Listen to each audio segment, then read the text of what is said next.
Hi everyone, before you dive into the episode, I just wanted to interrupt really quickly. You're gonna dive into this episode and you're gonna hear me call this podcast the Holistic Hustle Podcast. And that is because it used to be the old name of this podcast. And it was an amazing ride. I'm so grateful for the Holistic Hustle Podcast and what it served. But recently I've decided to rebrand the podcast based off the evolution of my own journey, my own story, and where God is calling me to go next. And so now the rebrand, which you may know already, is called Wisdom is Wealth. Didn't want you to be confused, so dive into this episode. They were an amazing episode, amazing guests, amazing insights, and enjoy. I had to revisit actually some of these questions to help me find my alignment again and my passion again. Hi, I'm Justin Buonamo, and this is Holistic Hustle. Holistic Hustle is doing things for the right reasons, working hard for the right reasons. The healthy balance of what work and progression and accomplishment and success should actually look like. Welcome back to another episode of the Holistic Hustle Podcast. I have a very special guest for you. I know I say all of my guests are special, but like this person, I would not be where I'm at in life or business if it wasn't for her. And that's not just subjective. The numbers prove it, but we'll get into that here in a minute. So today I have Kelly Brock, who I know a lot of you probably already know. If you don't, you're welcome. And so Kelly is a 35-year-old entrepreneur and CEO of Kelly Brock Co., a coaching firm that empowers women to live out authentic and abundant lives. From self-leadership and intuition development to branding and sales, Kelly coaches women to define the life they desire and equips them with the tools they need to make it their reality. And so to say that that's an understatement of what Kelly does for people would be absolute facts. Like there's just no bio that can describe Kelly, the aura that she brings, the results that she puts into her clients' lives, and the value that she not only brings into her clients in her business, but her friends and her colleagues like me. And so I've coached Kelly for years, but there's been multiple occasions we've hung up the call and I'm like, should she be invoicing me and not the other way around because of how much value I got just from being in her presence? And anybody that's listening to this knows exactly what I'm talking about. Kelly has mentored and coached my wife and mentored and coached probably 90% of my clients. And I'd say about 50% of my staff. And every single time people leave her space in a way better area of life than they were when they first met Kelly. And so Kelly's one of those people that it's hard to explain exactly what she does, but simply put, she changes women's life or even everyone's life who comes into her life, particularly the clients that she works with.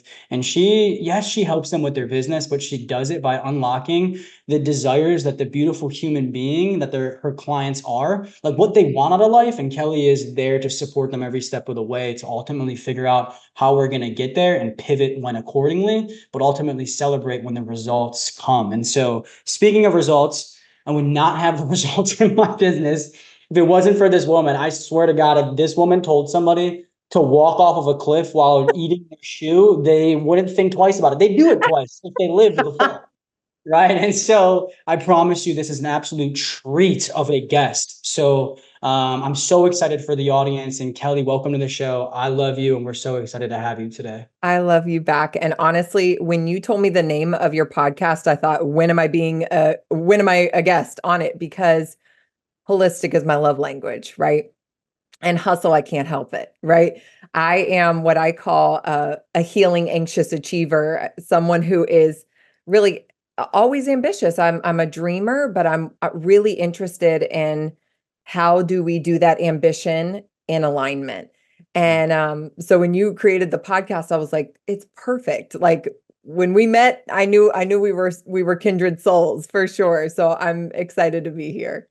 I appreciate that a ton, and I think that just the thing about you is, you crush results in business. Anything that you put your mind to, it's over. That's Kelly's, I'm wiping my hands for the people that can't see, right? But one thing I've really admired about you, and it's inspired me on my own personal journey, is the human being that you have become in the process. And so you have helped so many people on their own journeys, which I'm sure we're going to get into. But what is one of the biggest things that you have learned about yourself on your own spiritual and life journey? Oh my gosh, biggest thing I've learned about myself. That crazy enough, I can trust myself. There are so many times. So I've been an entrepreneur since I was 22. I started a network marketing company. that was the opportunity that introduced me to entrepreneurship. That's not true. At 7, I was painting rocks and selling them at my bus stop. Love that story. I was Let me hoping go you were going to back, go because there. that's actually where it began. But I've always been interested in being independent. Like, I didn't want a boss. I remember watching my mom. My mom is about to retire from a career she's had for 45, 50 years, same company. Like, nobody does that anymore. But I remember seeing that and being like, I don't think I want to do that. I think I want to do my own thing. And, as an entrepreneur, I've made a lot of mistakes along the way. But the biggest bets I've ever made have been on myself. And I found out that they were good bets. I could trust myself. And even though it did not look logical to myself, to anyone else, it turned out always to be the right thing. So it's been the sweetest lesson, hardest and sweetest. I love that you can trust yourself, because really just in the entrepreneur space, it's not about what you accomplish. It's about the human being that you become in the process. And a big part of that human being that we become is trusting ourselves Yeah. and God. But particularly it's a partnership, right? Like, God can have this mission and this purpose for our life, but if we don't act on the self-reliance, right, it doesn't come to fruition most times. Like, God is not going to get and show up and shoot this podcast for us, right? Yeah. God's not going to show up and host the calls for our clients. We have to step up and be able to do the things that we feel he is calling us to do to ultimately let his purpose play out. So I heard a quote one time, and if I find the quote, I'm sure I have it as a screenshot in my phone, but it said something to the effect of, God is never going to give you something that would keep you from your potential being actualized. So God's not just going to bless you with something if it's going to stunt your growth. And so we participate with God. Like, God gives us this call on our life, but we have to be the ones who help co-create it. And so that means, did I hear you right, God? Like, did I hear this crazy thing you're asking me to do? And will I trust myself? And trust is something, if I can speak on it for a second, trust is something that has to grow in order to rely on. And so you can't trust yourself in one big move. It's in the tiny, insignificant moments when nobody's watching, in the little moments where you're like, I knew that was going to happen, or I knew I felt that, or I took a tiny little bet on myself and it worked out, that you start to go, I can trust myself bigger. But a lot of people think, a lot of success is these big breaks, when trust, leaning on yourself, is really all these little moments that you realize, I can count on myself. I can count on myself. And you end up stretching the zone that you're willing to go in deep with yourself. So good. That's so good. And a big part of trusting yourself too, as well, is like being willing to fail, right? Like, you have to be willing to fail to succeed. You have to be willing to suck at something to get good at something. And I think a lot of people pray for the outcome, like, God bless me with this, but they're not willing to step into the input, right? And so I think you're the perfect example of, you win or you learn, right? And you've shown that time and time again. And so what's a piece of advice you wish you knew or followed at the beginning of your journey as a high achieving woman and business owner? A piece of advice that I wish I knew At the beginning of my journey. Yep. Money management. Money management. Like, no lie. You guys, the reason I am even here is because a friend of mine was telling me about this guy named Justin, who's like helping her with their finances. And I was like, oh, like, is this like a business he does? And she was like, no, he's just kind of helping me. And I was like, okay, can he help me? I was brand new in this business that I'm in currently. I'd walked away from this big career, and was starting over. And I had messed up with money so many times before that I was like, I don't want to screw this one up. Like, I really want to steward this. And so my friend was talking about Justin. And so I was like, no, I'm for real. I really would like to meet this guy. I think I need his help. And so Justin, I think I was your second client? First, I think. I mean, if you're I think I was your first paying client. Yeah, first paying client. I had three ones. And it was funny. Here's what's even funnier, y'all. When I asked to be his client, by the way, I was like, hi, you don't know me. I would really like your help because I need money management, because I have a history of not doing it really well. But I know I want to be an entrepreneur. And he told me how much it was. And I was like, you're worth way more. And he was like, thank you. And I know, but we're just getting started. And I was like, okay, I'm just letting you know you're like worth way more than this, because I knew that's something I wish was like, man, some little test we had to pass in order to be entrepreneurs, because part of my story is because of not understanding how to manage the back end of a business or the finances or the investments or the, profits and loss. I really got a lot of growing pains from being an entrepreneur. I was someone who had the belief that I'll always just make more. So I'll just keep making it and I don't have to worry about what I'm actually doing with it. And that bit me in the foot. And I've seen that with so many other entrepreneurs that I work with. They are passion filled. They are in their calling. They're actually doing the thing that they're supposed to do, but because they don't have a healthy relationship with the money piece, which is an essential component to making this thing not only last, but be sustainable and grow, it's a part of it. So, man, I wish you had to go through that in like high school. And like I'm teaching my kids right now. My daughter has these little money bags. One's Yeah. like invest, save, spend, give. And she was like, why do I have to give it away? Why do I have to invest it? Why do I have to but I'm like, I'm teaching you right now and you're 9. I love that though. I Yeah. love that. And I know I'm biased, but I love that answer because just in my own situation and working with, thousands of business owners at this point since being in business, um, there's a lot of people that are very good at their craft, right? And very passionate in their purpose, but the impact is hindered, limited, or maybe even stunted forever because they just don't know how to manage money, right? Or Yeah. don't have a good relationship with money. And so it's one thing to be good at your craft. It's another thing to be a legitimate business owner. I think legitimate business owners, have solid financial foundations and good systems and relationships around money. And, one thing I've really found with business owners, it's like we get into business ownership for the impact and for the lifestyle freedom, but Hmm. it's literally impossible to live your dream life if you don't have your money in order.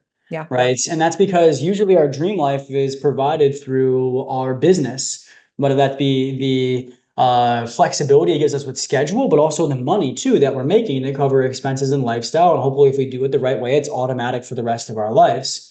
Right. But, it's impossible to build a Yeah. legitimate business like that if you don't really have your money under control. Yeah. And so, again, I could go on Yeah. for years about this, right? But our slogan at JFF is, money's the tool, freedom's the goal. Right. I Mm, always say I could care less about the money in your bank account at the end of the day or this or that about money, right? I care about the opportunities it provides for you, your family, and your business, and the mass amounts of decreased stress and anxiety that comes with having your money in order. And so I yeah. appreciate you sharing that. Again, I didn't know He where did you're going not to go with pay that, me but for as soon as that. you He laughed, did yeah, I did not not pay pay me you for for that. that. And again, a big part of this podcast is like to kind of maybe shift attention a little bit, not away, but towards other things than Yeah, JFF. But hey, when it comes up, it comes up. it And does. Yeah. I think it's just such a great piece of advice. Like your impact, right, and your passions through your business will really most times only go as far as your ability to be able to handle money. Yep. And so I know money is one area where people feel a little bit stuck, but there's plenty of other areas that I see you personally provide people breakthrough with. And so for anyone feeling a little stuck on their journey, personally or professionally, what are some good reflection questions you would offer them to ponder? Because Mm, before you answer that, like you always give me questions from day one. I remember when I was working like a dog, you were like, hey, if you blocked out Mondays and didn't start till 10 a.m., you think you still, be able to get all your stuff done? You think you still make as much money? You think your clients would be just as happy? And the answer ended up being yes. Right. hmm. I think you've just positioned questions for people to really help them find the answers within instead of you giving them the answer. And that's what Yeah. makes you such a legitimate coach. So now that I got a little distracted, let me just read it one more time. For anyone feeling a little stuck on their journey, personally or professionally, what are some good reflection questions you would offer them to ponder? Mm. Okay. It's a perfect time. So, in this last year, I really felt myself losing my vision again. So I was actually in a season of like, dang God, I thought this was what I wanted. And now I feel stuck. Now I feel like, who am I? Now I feel like, is this what I'm supposed to do? And so I had to revisit actually some of these questions to help me find my alignment again and my passion again. And so the first question is, if you could write down, like I tell people, block out 90 minutes and write down if you were whole and complete, lacking in nothing, whole and complete, lacking in nothing, what would you do with your life? Yeah, I love that. Whole and complete means I don't need anyone to buy this thing from me so I feel worthy. It doesn't mean I need to write this book and be known in this way. I'm enough. What would I do with my life? And write down what the best version of your life would be. How would you spend your days? What would you do with your time if you had all that money? Like how would you live? How would you give? And it's so important that we first start with the vision of what we want, because I always say, goals will push us, but visions will pull us. So good. A vision will pull us out of stuck places. If a lot of times when we feel stuck in our business, it's because we've lost some passion. We've lost the why, right? We've lost the thing that like gives us the umph to do what we know we need to do. It's like, that's what's hard is we go, I know what I need to do, but I can't do it. It's because we've lost the connection to that. And so I would first start there with this vision of you are already enough. And what would you do with your life? What would you want your life to count for? And if that feels fuzzy, if you're just like, I don't know, I don't even know what I want, because I'm going to be honest, this last year, I had such a life-changing year that I was just like, I don't know what I want anymore. And so I actually had to start reflecting every single night. At the end of the night, I would journal, because truthfully, there was many months this last year that I felt completely uninspired by my life. Uninspired. And so I started journaling every single night. Where did I lean in? Where did I light up today? Where did I lean in? Where did I light up? Meaning I needed to start to pay attention, like where was my heart beating a little bit faster? What got me excited? Where did I feel expansive? Because everything felt a little heavy or a little obligation energy. And it was like, I'm missing the things that make me come alive. And when we have that lightness and that leaning in, that's the thing we want to head towards. So when you start to journal, even just starting to reflect on the things that bring you joy and make you come alive, go do more of those things. There's usually a silver lining. So like Justin at one point, it was sharing like, hey, I've built a lot of my business and I found myself in these tasks that needed to get done, but hey, I'm missing this other piece of my business that was actually why I started. I really like the connecting with people. So he needed to pay attention. I light up when I'm talking one-on-one with people. I miss that. And so sometimes in our businesses, especially as they're growing, they evolve into something that they didn't start out as, right? That you're going, wait, I started this for time freedom and I don't have any time anymore. I started this to like be with my kids and I'm not with my kids. And like, I started this to make a difference and I'm not making a difference. And we can lose our way. I tell my clients all the time, alignment is a moment by moment thing. It's a sensitivity. Who am I now? How can I be aligned? Justin just became a father. He wants very different things with his time and energy today than he did 8 months ago. Yep. 1 year ago. You'll want different things in 2 years from now. And so it's not, a lot of times I think in entrepreneurship, we get sold this like idea of like set it and forget it. If you just build the thing and then you'll be so happy and then you won't have to work a day in your life unless you want to. And it's like, well, no, you're going to be different in 2 years and you'll want a different thing. And so getting over that, just saying, I need to learn how to be so sensitive to myself that I can sense I'm missing some things that are making this worth it for me, getting up, working hard, giving the energy. It's got to be worth it again. And so those are two of the questions. Where did I lean in? Where did I light up? And if I had nothing, then that's also important to reflect on. Why is nothing in my daily life making me happy? Why is nothing in my daily routine? What am I missing? Where was the last time? That's another good question. When was the last time I felt alive? When was the last time I felt energized? Because I'm missing those things, and we should be energized for the work that we're doing in the world. So those are a couple of questions that can help you start to uncover some choices that maybe need to shift so that you can feel holistically well again. Such a good group of questions to get the conversation going about like, what is happening in my life? What do I want out of it? And like, am I seeing that currently? And so I love the quote that your life will expand into direct proportion to the hard conversations you're willing to have with yourself, other people, and God. Yep. Right. And so these questions aren't going to be hard. Those are easy. There's a reason why she said set aside 90 minutes. But I promise you the answers are within and, around you. And I think one of the biggest things I held on to what Kelly said is just like figuring out what lights you up and doing more of that. Personally, yes, but even professionally. Like one of my mentors has been telling me that constantly. And I'm like, what lights me up? I love meeting with people one-on-one. I love having genuine conversations, but I also love like in-person things. We've had so many in-person events over the years, and I really, really enjoy those. I love meeting with people in person, getting to hug them, having that connection if possible. And so, just a few examples there, but like for my own audit of like, those are the things that that really light me up. Right. And I'm doing what I can to increase those. Right. And it just so happens that like when you increase the things that light you up and get you in your zone of genius, your business just does better. Absolutely. And Well, I so, guess at some point, especially if you hit a certain comfort zone, I think you were the one who told me this, like you hit a certain threshold of money and like a little bit more doesn't actually make you happier, right? So more business or more success, there's a threshold there too. It's kind of like, yay, I'm more known, like, or yay, it doesn't matter. And so we have to stay aligned to our own definition of fulfillment. You want to be with people, right? Like I want to be with people to a certain amount in this way. I want to be with my kids at this degree. I would like childcare to this degree, like whatever it looks like. It's so important that we find that definition for ourselves because that's where we will find that fulfillment that we're looking for.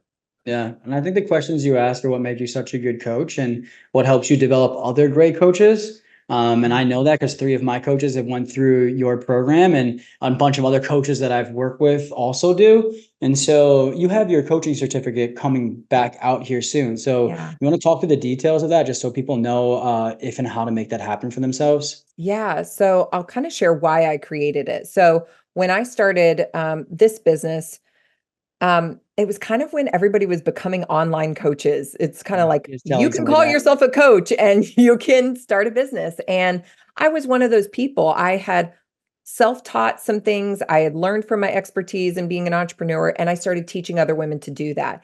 And that worked until I realized, oh my gosh, I only know how to teach my process. I don't necessarily know how to hold space for every woman. My own insecurities would come up when they would deal with their money and they're like, "No, I'm cool." And I'm like, "Really?" And all of a sudden I realized that in this coaching space online, there was a gap that needed to be filled. A lot of people knew how to start a business, market a business, sell a product, teach a system, but they did not know how to ethically and effectively hold space for any human who comes in their space. For sure. You know, we are, Justin and I right now, we are each individual people. And if he isn't careful, if I'm not careful, I'll put my Kelly stuff on him, right? Or my kids who are crying in the background will distract me from being present with this person who's paying for my service, right? So I got really interested in saying, how can I, first of all, go through extensive amounts of training? I went and got international accreditations as a coach myself to become a really powerful coach. And then I said, how can I help all these other people who I've helped start businesses? How can I help them? How can I give them the tools that they need to feel confident that no matter who shows up in their space, they can hold space for them and do a great job? And anyone who wants to begin a business becoming a coach, this is that step to make you legitimate. So I have the Kelly Brock Co coaching certification. It's starting August 4th, and it's going to be 12 weeks. And what I love about the way that I developed it is it's going to be a 2-hour class every Sunday for 12 weeks. And we do 1 hour of teaching. I teach you a concept and then I go, good job, let's apply it. And I make you coach. And so we rip the Band-Aid off right away. That's why some of my graduates are some of the strongest coaches that I know, because it's not like you're going in a program and like, I learned intellectually how to become a coach. It's like you coached for 12 weeks. You got coached by other people for 12 weeks. You become so skilled and getting those reps in that you walk away really feeling like you can be a better leader and a mentor and a parent and a coach and a human. And so I feel really, really excited. This will be our third round. I think we've certified like 40 people already in the last two rounds. And so we're opening spaces for 30 people, and we've capped it at that. So we're excited to have our biggest group yet. I love that. I want to build off that a little bit before we wrap up here. So the first point that comes to mind is 5 out of my 6 coaches at JFF have went through the certification, right? All have absolutely loved it and have gotten incredible results. And I'm seeing it in my own business. I have one example. I'm getting great feedback from clients about all of them, but one in particular, Sarah Stewart, right? She took it, was doing great with our clients before, but ever since she graduated from it, right? Like the feedback and the client results that we are getting from the clients that she works with specifically have skyrocketed. And that is no exaggeration, and not much has changed. Or really the only independent variable was going through Kelly's coaching certificate, right? And so, or certification, excuse me. And then, secondly, I really agree with what you're saying. A lot of people are calling themselves a coach because they have found that there's an opportunity in the online space, which is fine. And that's just a common title. But like, ask yourself, are you really a coach? Yeah. Right. And there's many things that go into being a coach, but one thing is very importantly, is to be able to set your ego aside and be present, right? And hold space for the human being that you are coaching. It's one thing to teach. It's one thing to consult. It's one thing to direct. It's another thing just to get into the passenger seat metaphorically and be like, all right, where are we going today? Yep. Right. And let your client drive. And lastly, with where the online space is going right now, like in a year or so, I wouldn't be surprised if there's regulations on the online coaching space, because there's so many people that are good at marketing and sales, or maybe had, a good experience on their own. And then now they're trying to package it and sell it to other people with these promises that they're just not fulfilling on, right? And people are ultimately getting burned, whether it was intentional or unintentional. But point is there's probably going to be regulations on the coaching space here in the next year or two, if not sooner.